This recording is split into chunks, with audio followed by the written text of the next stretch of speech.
super fun, and all about artisan cheese and more to melt your peaceful heart and toast your peaceful life. Coming to you from the Appalachian Mountains of southwestern Virginia, this is the Peaceful Heart FarmCast.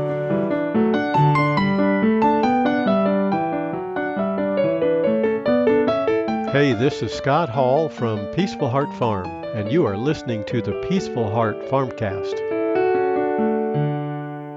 Hello, everybody. Melanie Hall here. Hope you are doing very, very well. The conversation today and every day revolves around the value of tradition, traditional homestead living, traditional raw milk products, and artisan cheese. Topics discussed here are designed to create new perspectives and possibilities for how you might add the taste of tradition to your life. Prepare for disaster is a motto I grew up with living in rural Michigan. Back in the day, when the power went off due to a winter storm or whatever, it could be off for several weeks.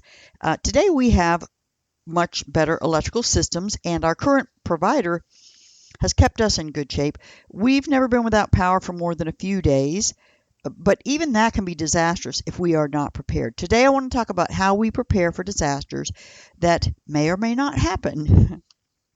First, let me take a moment to say welcome to all the new listeners and welcome back to the veteran homestead-loving regulars who stop by the FarmCast for every episode. Thank you so much for your time and attention. I appreciate you all so much, and I couldn't do it without you. It's midwinter, and life goes on here at the homestead. The cold weather has been consistent for weeks. Not too cold, just getting just below freezing at night, 40s, sometimes the 50s during the day. This is a typical southwestern Virginia winter where we are. I look for a few days of freezing weather sometime in the near future. A typical winter will have at least 4 or 5 days when the temperature drops all the way to the teens and occasionally even down into the single digits overnight and not getting up above 32 during the day. And so that actually freezes the pond. That 4 or 5 day stretch usually happens at least once and sometimes twice, and it's usually in January. And it hasn't happened yet, so I'm still waiting for that shoe to drop. We did have some unseasonably cold winter in December, but January's proceeding right along the normal line, except for waiting for that shoe to drop with the really cold weather. Once we get past January, it'll start warming right up. So the cows are handling the cold weather as they always do. It amazes me that these animals can go through the winter without seeming to notice it too much. I go out there and the cows are moseying around, eating grass or hay, looking like they don't have a care in the world. If they are not eating, they are laying down and chewing their cud. And again, they look like they haven't got a care in the world. Now, personally, I don't handle cold very well, but I am so glad that they do. The donkeys handle the cold very well also. Their coats are full and thick. Just about every day they come up to the milking shed looking for a treat, and Scott and I will give them a small handful of sweet feed and a little bit of petting. And when they're finished, they head on down to the creek and out to pasture with everybody else. Our donkeys are the friendliest animals on the homestead. I've probably said that before. The sheep and goats always prepare for disaster in winter. They have really thick coats. Our goats are cashmere goats, and they have a really thick undercoat of cashmere that they shed in the spring. And our sheep are hair sheep, which means they also grow a thick coat of wool and shed it in the spring. No shearing for these sheep. I was watching the ewes graze in the front pasture, just like the cows. Not a care in the world. They're starting to get a little rounder. They still got about 3 months to go before they have their lambs. Now, the quail are even more amazing to me. They have feathers, and I can't see that they have any extra feathers for winter. Whatever they have is what they have, and that's it. My ladies and gents, they have it better than they would out in the wild. There is a box shelter where they can get completely out of the wind, and they can huddle together for added warmth. And sometimes I go out there, and they're kind of fluffed up, but other than that, not a shiver. Nature is pretty amazing. Now, let me talk a little bit about gardening. Hey, we're in the middle of winter. What do we do with gardening? Well, this is the time of year to plan for the spring garden. What plants will we grow? How many? Order the seeds, blah, blah, blah. What will be rotated to another location, and so on. I am a bit behind on getting started with that, but I just can't seem to drum up the energy. It's too cold, and I don't want to think about going out in the garden when it's cold. Anyway, I'll get to it in the next couple of weeks. It gets exciting when you start looking at what seeds you're going to order. Now, the creamery, let me talk about the creamery. The creamery roof is nearly complete. Scott is putting the finishing touches on the peaks. He spent much of the day yesterday rigging up a way to safely move around up there. That's the thing that's scary for me, is him walking around up there on that slick metal. And today he's full steam ahead getting those ridge caps completed. And then still to come are all the ends of the buildings above the ground floor. I think they're called dormer walls or something like that. It's basically the area from the top of the block building up to the peak of the roof. And that's on all four sides. Actually, there might be more than 4 areas because there's 2 main sections, the barn area and the creamery area. Anyway, all of that's going to be covered in the same metal as the roof. And it's cold out there every day, and every day Scott's out there working in it. He doesn't mind the cold, and he prepares for it with layers of clothes. So he's great. Now let me talk about preparing for disaster.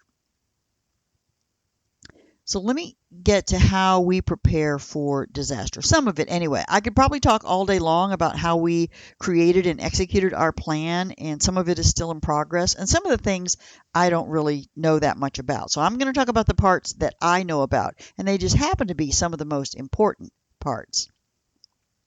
So no matter where you are in the world, there's always something that you can do to prepare for disaster. You simply never know when power is going to be out or something disrupts the flow of goods. For instance, I got caught short this summer because there was a shortage of canning jars and lids. In the end, I did have enough for what I needed to save our harvest, but it was touch and go sometimes. Recently, I came across canning jars while I was in town, and I purchased just about everything they had on the shelf. Still no lids. But when you purchase the jars, they have the lids on them, but no extra lids for my jars where I've already used the lids. So I got a better stock of jars than I had in the past, and as soon as the lids become available, I'll get a big stock of those. I will not get caught short again on that. Now let's start from the very beginning. The first thing to stock up on is water. Water. You should always have water on hand or access to clean water, and this is an easy one. Making this happen doesn't have to cost a lot of money. Today, here, we have a hand pump connected to our well, so we can always get water when needed, whether we have power to the well pump or not. We didn't always have that. And still, we keep water on hand in the house. And while it's easy to go out there and hand pump some water, if it's cold, it's still easier to reach back into a closet or go into the spare bedroom or bathroom and get some water for cooking and cleaning and flushing. The recommended amount of water you'll want to store is 7.5 gallons of water per person per month. So if you're going to, for a family of 4, if you wanted to store a month's worth of water, you'd have 15 gallons, you'd have 30 gallons of water stored if you were just preparing for a month. And if you're just going to do a couple of weeks, 15 gallons of water would do it. And that's where you always start. How much do I need for 2 to 4 weeks? A couple of weeks, a month? How much do I need? And then get it done. You have those blue 5-gallon containers at Lowe's, Home Depot, the grocery, and so on. They come filled with water, or you can even buy them without water in them. So you invest in a few of those, and you're good to go. If you're strapped for cash, buy one a week or even one a month. And then your and you'll eventually have the amount of water that you need.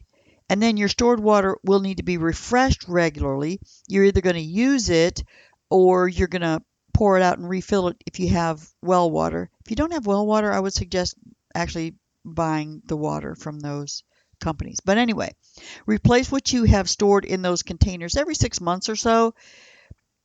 And you don't have to get there all at once, as I said, but you do want to get your water situated first. And that's just so easy to do. Now, the second item is food. This one's a little trickier and takes quite a bit more time. So start now. There are many methods for building up your food stores. And set several goals with this one. short-term goals, like I was talking about with the water, a couple of weeks, a month, 3 months, 6 months. So how many days of food do you need to store? How much is that going to be? And it depends. Again, you start with a week, and then you'll go to a month, and then 3 months, and so on. Ideally, you want to get to a place where you have a full year's worth of food stored for your entire family. And it may seem like that's a lot, and it is actually a lot.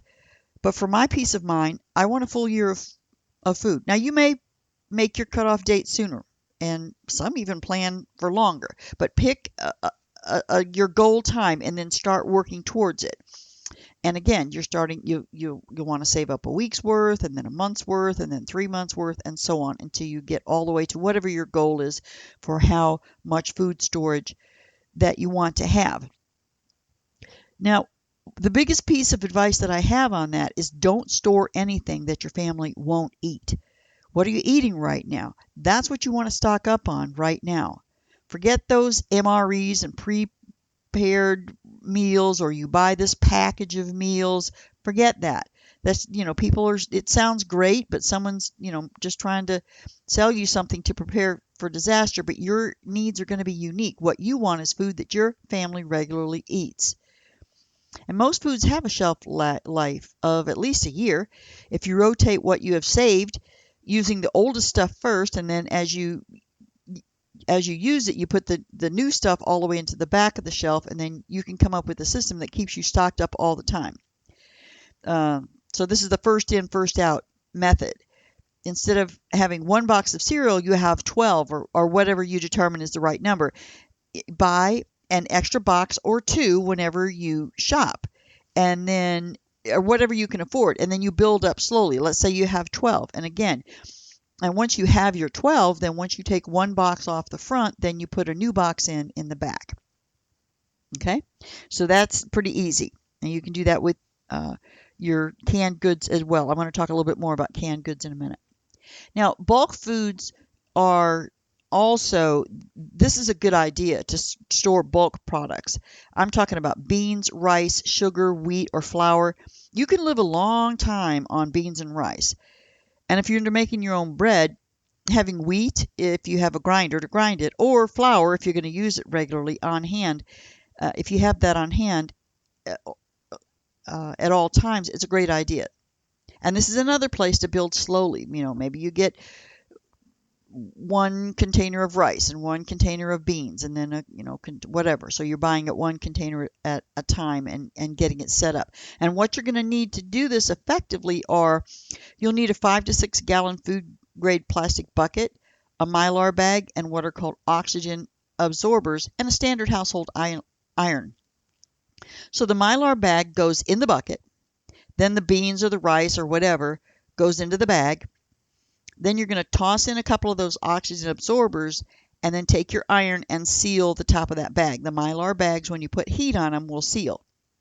The oxygen absorber will suck all of the oxygen out of the bag. And then the sealed bag without oxygen in it, it will keep the food fresh for up to 30 years. I mean, they say 30 years. I don't know that it ever goes bad. And I also said 5 or 6 gallon buckets, but you can use smaller buckets. You don't have to use those. I like the larger buckets because I can buy 40 or 50 pounds of beans or rice, and it fits in the larger bucket. It just, like, all of it fits in that bucket. Now let me go back and talk about canned goods. These can also last for a very long time. Not so much as the beans and rice, but still a long while, maybe 10 years or so. Those use-by dates on the can are not expiration dates. They are CYA dates for the manufacturers, and they're a good selling point too. If you haven't used it, you got to buy more, right? As long as that can is not damaged and the seal is in place and it's not all pushed out and bloated, that canned food in the jars and the metal cans will last for years. Now, food in jars, that's clear glass, and it needs to be kept out of the light. It'll discolor. It doesn't really change the food, but it'll discolor really badly.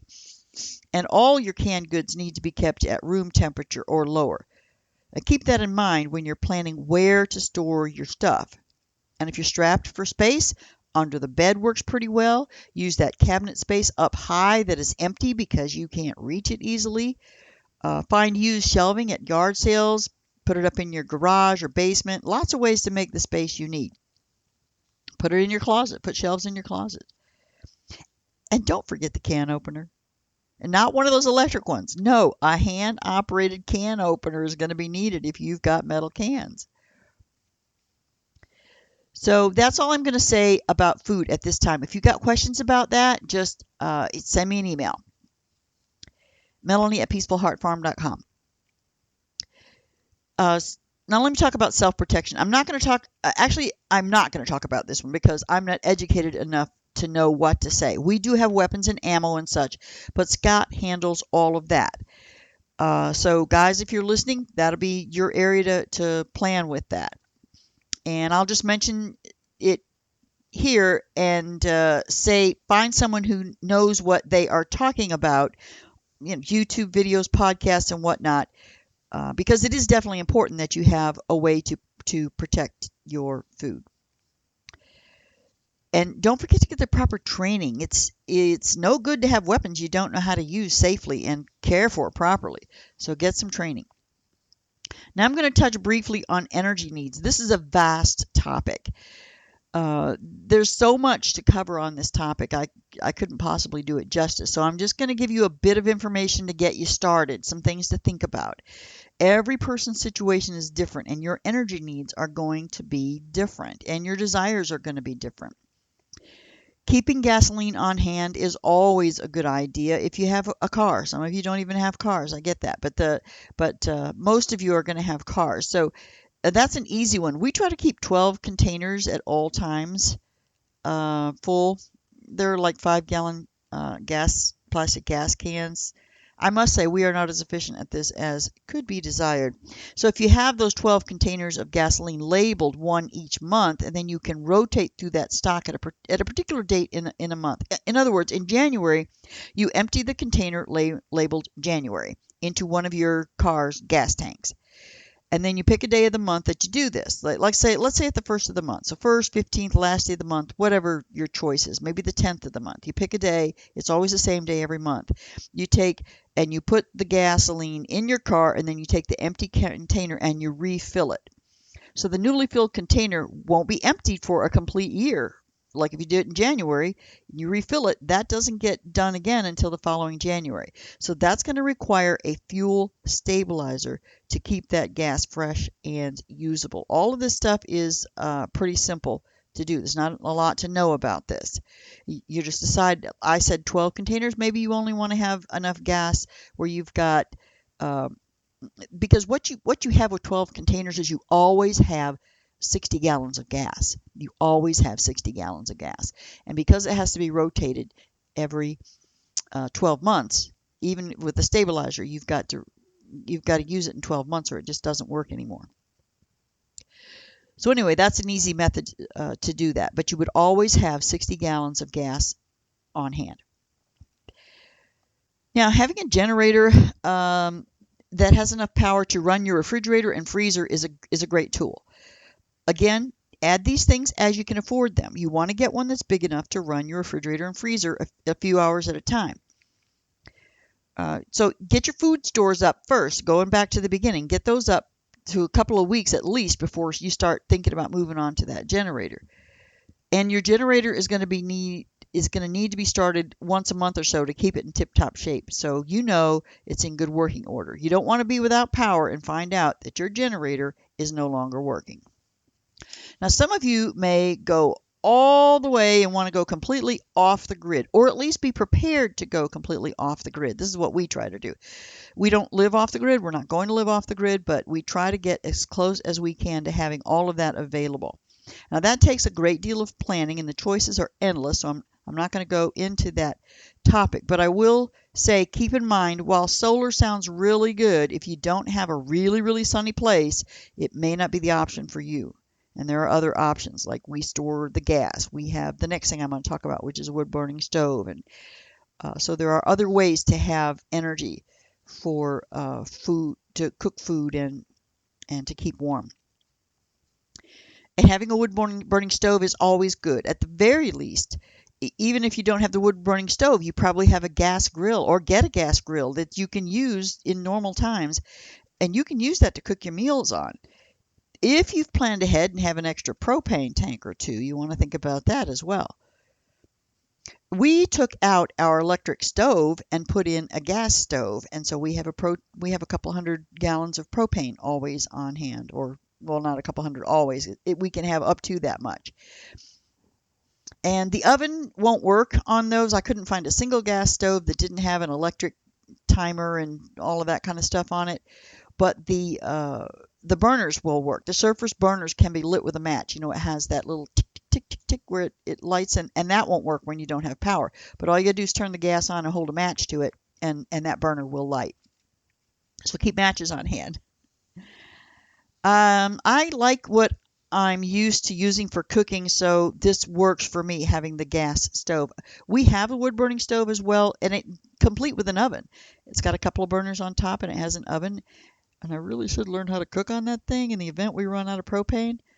That could be a lot of burned food there until I figure out how to use that. But this is what I'm talking about with preparing for disasters. There's always more to do, always another level that you can get to. Now, I'm going to briefly touch on communication. This is one tough cookie right here to get prepared for, in my opinion. How do we communicate? As long as the cell towers are up and running, maybe, and your phone battery's charged, we can communicate. Maybe. Well, we would have to climb way up to the top of our property, and then maybe, just maybe, we would get 1 or 2 bars of a cell signal and be able to do something with that. So those are things to keep in mind. What is your plan for that? And I don't even know where to begin to talk to you about that. This is one place, in my opinion, where we are extremely deficient in our preparing for disaster plan. Now, right now, we have all sorts of social media where we can find out what's going on with family and friends and coworkers. But what if you didn't have that? How would you get in touch with people? Could you get in touch with people? Now, this topic requires, again, deep thought, lots of planning. And then once you have a plan in place, you're going to have practice sessions to make sure your plans work. You don't want to be isolated with no way to communicate. At the very least, you're going to come up with some kind of radio system. And then you've got, even though we have communication right now, there's a significant amount of banning of communication that's going on right now in the large tech communities. They have a great deal of power. Indeed, they have more power than the U.S. government. They can turn off anyone with the push of a button. They can make you disappear. So you might want to consider broadening your reach to smaller platforms if you can find one that works for you and your family. And I have created a page on a site called Locals, locals.com. And you can find me on Locals by searching for Peaceful Heart Farm. And this is a community-based platform. So once you've joined my community, you set up an account, you join my community, you can actually post whatever you'd like on my page. As you know, of course, I moderate that as well. And we can have a conversation and share insights, and the community can all talk to each other. So the more people we have on there talking about these kinds of things, it's really, I put my podcasts up there, but I really like to center more on the homesteading. And I'll be talking about cheese making and stuff like that. Maybe more in the private areas I'll talk about that, because you can do paid subscriptions and stuff like that. Anyway, it's called locals.com. You can find me by searching for Peaceful Heart Farm. Set up your Locals page, and then search for my community and join my community. And I think I'm going to end there. You know, the animals, they just go on and on. They don't give a thought to whether there's power to heat the house. And as long as the grass and the hay keep coming, they're good to go. But for us, it's more complicated. As I said, I don't like being cold. I'm grateful for our wood-burning stove in the winter. It saves on electricity, and will be quite useful in a pinch for cooking. I've spent years gathering our food stores, and water doesn't take years, but it may take you years to gather your food. We gathered both for ourselves, and now we're saving up in case our neighbors are not prepared or not financially able to make it happen. And our water supply will always help out, and indeed has helped out our neighbors a couple of years ago. There is so much more to prepare for disaster, but these two pieces are key: water and food. Start today. You just have no idea when the power lines are going to go down with a winter storm, a hurricane, a tornado, so on. It may only be a couple of days, but it very well could be weeks. Remember Hurricane Sandy and what a disaster that was, and not so many years ago. If you enjoyed this podcast, please hop over to Apple Podcasts or whatever podcasting service you use. Subscribe, give me a 5-star rating and a review, and that'll help that show get recommended to others. And if you like this content and want to help out the show even more, the absolute best way you can do that is to share it with any friends or family who might be interested in this type of content. Let them know about the Peaceful Heart FarmCast, and please give locals.com a try. Thank you so much for stopping by the homestead, and until next time, may God fill your life with grace and peace.